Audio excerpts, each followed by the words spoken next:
श्री गणेशाय नमः.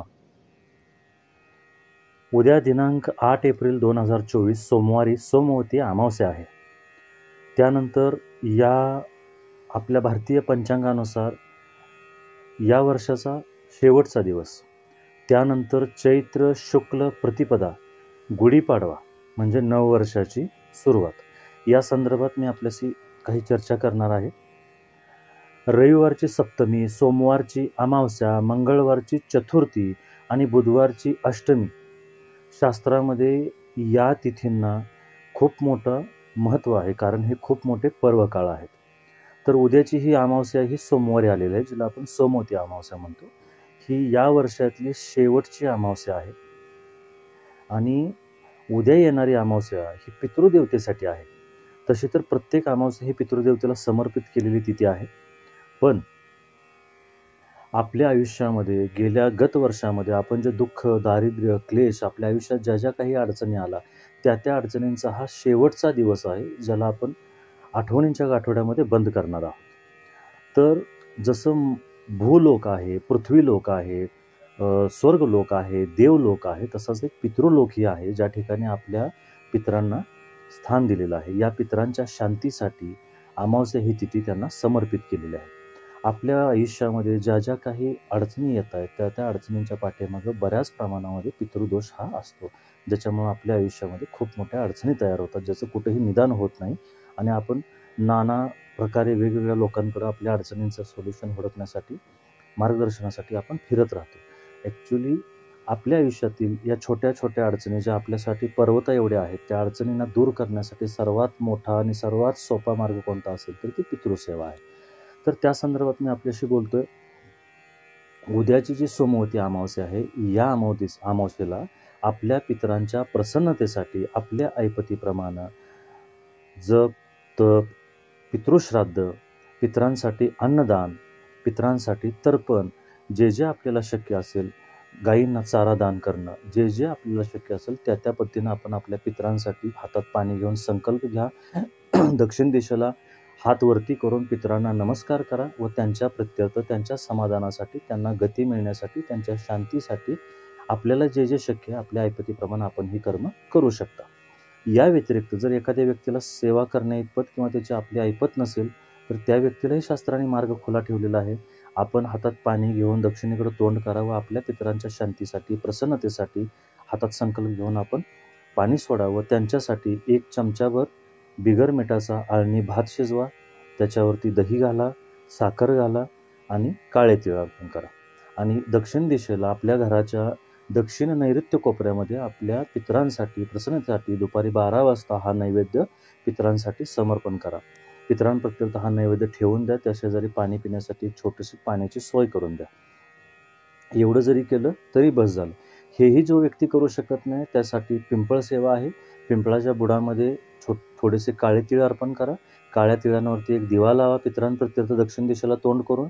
त्या दिव्यामध्ये तेल घाला आणि तो दिवा प्रज्वलित करा आणि पितरांप्रत्यर्थ पिंपळाला 5-11 आपल्या शक्यतेनुसार, शरीराच्या शक्यतेनुसार आपण प्रदक्षिणा घालू शकता व पितरांसाठी तुम्ही भरभरून आशीर्वाद मागू शकता की पितरांना माझ्या शांतता मिळू दे, पितरांना माझ्या तृप्ती मिळू दे, पितरांना माझ्या कृपाशीर्वाद होईल माझ्यावरती, माझा प्रपंच सुखाचा होतो म्हणून आपण पितरांकडून कृपाशीर्वाद मागू शकतो.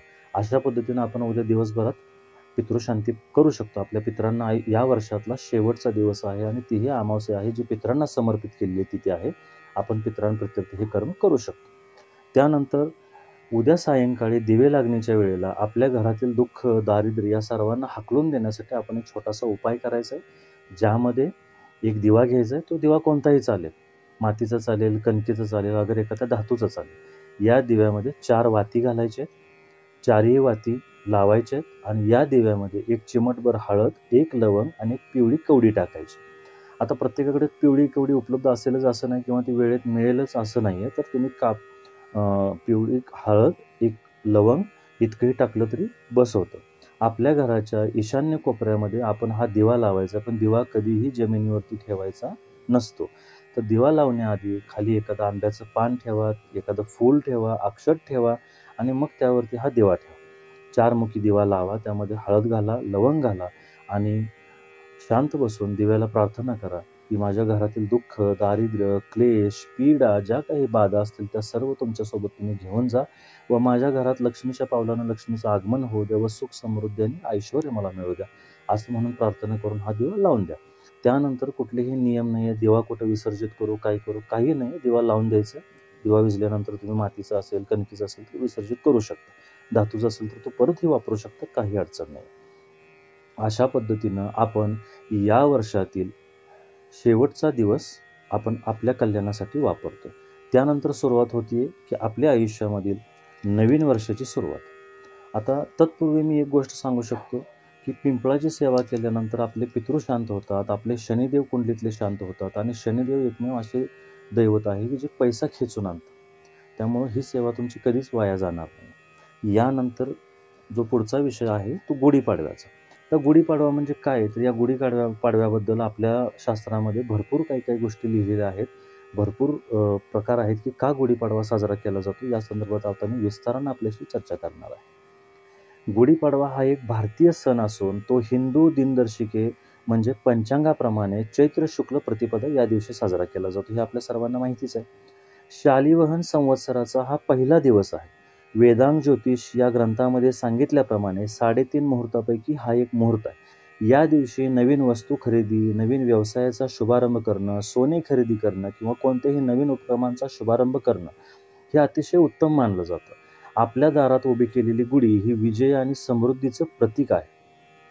याच गुढीपाडव्याच्या दिवसापासून राम जन्मोत्सवाचा प्रारंभ होतो आणि रामनवमी दिवशी या जन्मोत्सवाची सांगता होते. शास्त्रामध्ये याच दिवसापासून माता महाकाली, महालक्ष्मी आणि महासरस्वती या जगदंबेच्या आदिशक्तीच्या स्वरूपाची चैत्र गुप्त नवरात्राची सुरुवात होते. आता हे का, तर याच दिवशी हिमालयाची जी कन्या आहे म्हणजे जी माता पार्वती यांचा विवाह जगतपिता भगवान महादेव यांच्याशी ठरला आणि तो विवाह पुढे जाऊन तृतीयेला म्हणजे अक्षय तृतीयेला पार पडला. आता अशा बऱ्याच गोष्टी आहेत ज्यासाठी गुढीपाडवा हा साजरा केला जातो. त्यानंतर या दिवशी प्रतिपदा तिथी आहे 9 एप्रिल 2024ला म्हणजे 8 एप्रिल 2024ला रात्री 11:50 ही प्रतिपदा तिथी सुरू होते व सकाळी म्हणजे दुसऱ्या दिवशी सकाळी गुढीपाडवा आहे 9 एप्रिल 2024ला रात्री 8:30 वाजता प्रतिपदा संपते. गुढीपाडवा हा सण 9 एप्रिलला आपण सकाळी साजरा करणार आहोत मंगळवारी.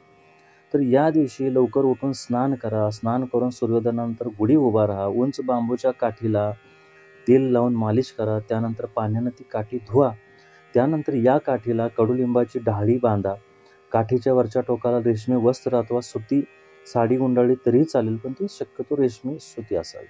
त्यानंतर फुलांचा हार घाला, साखरेचा हार घाला, त्यावर तांब्या बसवा व ही गुढी घरासमोर सडा संमार्जन करून रांगोळी काढून एखाद्या पाटावरती ही गुढी उभी करा. स्वच्छ ठिकाणी अशी ही उभी केलेली ही गुढी आहे. तिचं गुढीला गंध वाहा, फुले वाहा, अक्षत वाहा, धूप दीप दाखवा. त्यानंतर दुपारी गुढीला गोडाचा नैवेद्य दाखवा व सायंकाळी पुन्हा हळद कुंकू लावून धूप दीप दाखवून या गुढीला आपल्या घरापासून उतरवून घ्या. मांगल्याचं मागणं मागा. कल्याणाचं मांगल्याचं मागणं मागून ही गुढी सायंकाळी उतरवून घ्या. या दिवशी सकाळी गुढी उभी केल्यानंतर प्रतिपदेच्या पहिल्या दिवशी म्हणजेच गुढीपाडव्या दिवशी नवीन वर्षाच्या पंचांगाचे पूजन करायचं असतं असं शास्त्राचा प्रघात आहे.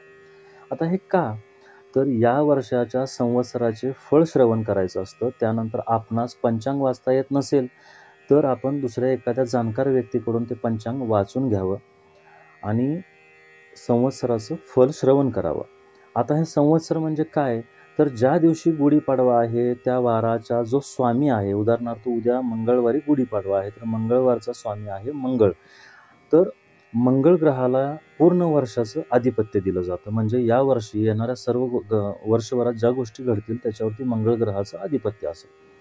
आता या संवत्सराचा अधिपती मंगळ ग्रह आहे. पंचांगाप्रमाणे या वर्षाच्या संवत्सराचं फळ श्रवण केल्यानंतर शास्त्रात असं सांगितलेलं आहे, तिथिश्च श्रीकरम प्राक्तम वारदायुष्यावर्धनम नक्षत्राधरते पापम योगद्रो निवारणम कारणचिंतती कार्यम पंचांग फलमुत्तमम एतेषां श्रवणानित्यम गंगा स्नानम फलम लभेतः. अर्थात तिथीचं श्रवण केलं असता लक्ष्मीचा लाभ होतो, वाराचं श्रवण केलं असता आयुष्य वाढतं, नक्षत्रांचं श्रवण केलं असता पाप नाश होतो, योगाचं श्रवण केलं असता रोग जातो व करण श्रवण केलं असता चिंतिलेलं कार्य पूर्णत्वास जातं. असं हे पंचांग श्रवणाचं फळ आहे. याच्या नित्य श्रवणाने गंगा स्नानाचे फळ मिळतं.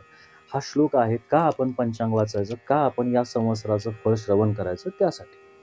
आता या गुढीपाडव्याला काय सांस्कृतिक इतिहास आहे, तर आजच्या दिवशी म्हणजे गुढीपाडव्याच्या दिवशी भगवान ब्रह्मदेवाने विश्व निर्माण केलं आणि त्याच्या आनंदासाठी तो सेलिब्रेशन म्हणून गुढीपाडवा साजरा केला जातो, अशी एक दंतकथा आहे. त्यानंतर प्रभू श्री रामचंद्रांनी अयोध्येमध्ये राक्षसांचा वध करून, रावणाचा वध करून अयोध्येला परत आले.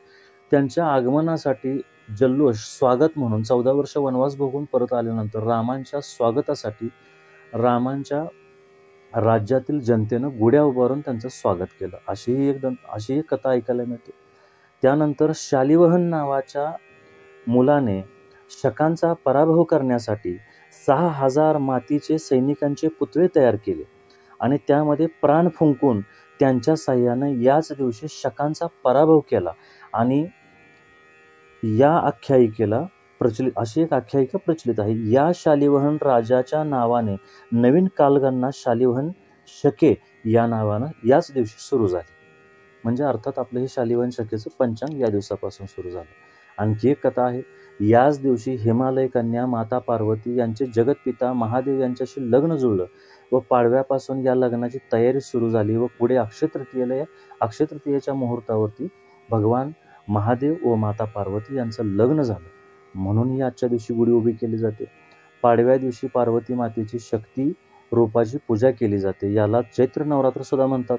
हे देवीचे चैत्र नवरात्र पाडव्यापासून ते पुढे रामनवमीपर्यंत असते. या दिवशी चैत्र गुप्त नवरात्राबद्दल माहिती आणि उपासना या विषयावरती मी नक्कीच आपल्यासाठी एक वेगळा व्हिडिओ बनवणार आहे, ज्यामध्ये आपण आपल्या कुलदेवतेचा कृपाशीर्वाद कशा पद्धतीने प्राप्त करून घेऊ शकतो, या 9 दिवसांचा आपण आपल्या आयुष्यात सकारात्मक पद्धतीनं किती चांगल्या पद्धतीनं आपण वापर करून घेऊ शकतो, याबद्दल मी अर्थातच एक नवीन व्हिडिओ बनवणार आहे. तो लवकरच मी अपलोड करेन आपल्या चॅनलवरती.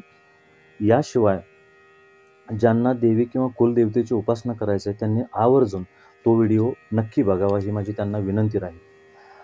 पार्वती लग्न करून आल्यानंतर किंवा लग्न ठरल्यानंतर माहेरवाशिनी झाली, म्हणून महिनाभर आपल्या माहेरी राहते व पुढे अक्षय तृतीयेला लग्न करून भगवान शंकरांसोबत ती त्यांना नांदायला जाते. तेव्हा तिच्या कौतुकासाठी किंवा तिच्या मांगल्यासाठी, तिचा प्रपंच सुखाचा व्हावा म्हणून याच महिन्यामध्ये चैत्रगौरीचंही आयोजन केलं जातं. आता ही चैत्रगौरी काय, तर सुवासिनी बायका या महिन्यामध्ये हळद कुंकवाचा कार्यक्रम करतात आणि पुढं जाऊन अक्षय तृतीयेला माता पार्वतीचं भगवान शंकरांशी लग्न होतं आणि ती सासरी नांदायला जाते.